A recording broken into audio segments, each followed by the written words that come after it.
if you go to McDonald's, anywhere in the world, you will find French fries, or chips, as you call them, and you will find that they're always made from the same potato, the russet Burbank potato.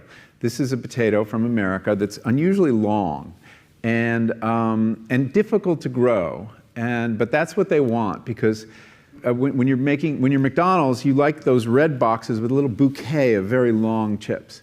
It looks really good. And so they insist that all their potatoes be russet Burbanks, and they further insist that they have no blemishes at all.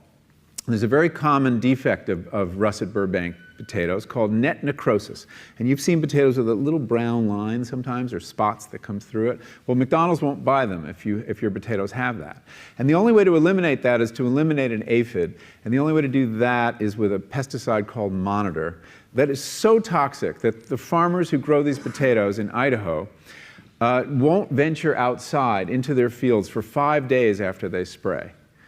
And then when they harvest their potatoes, they have to put them in these atmosphere-controlled sheds the size of a football stadium because they're not edible for 6 weeks. They have to off-gas all the chemicals in them. So you see, the desire for a certain kind of chip leads to a certain kind of agriculture.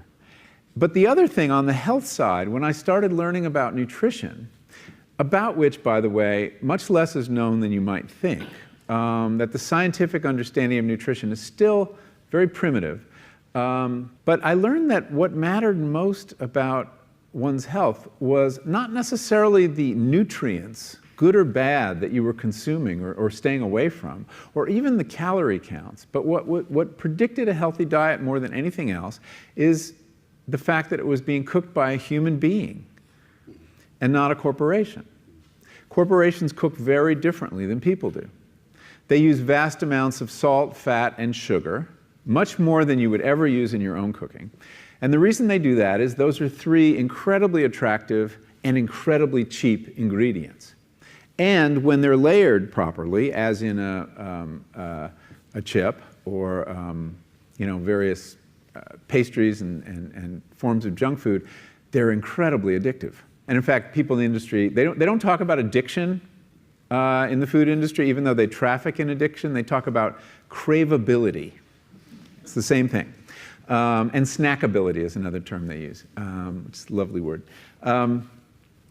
Anyway, so I came to see that cooking has a huge bearing on our health. And in fact, there's been a lot of research in America that shows that even poor women who cook have healthier diets than wealthy women who don't.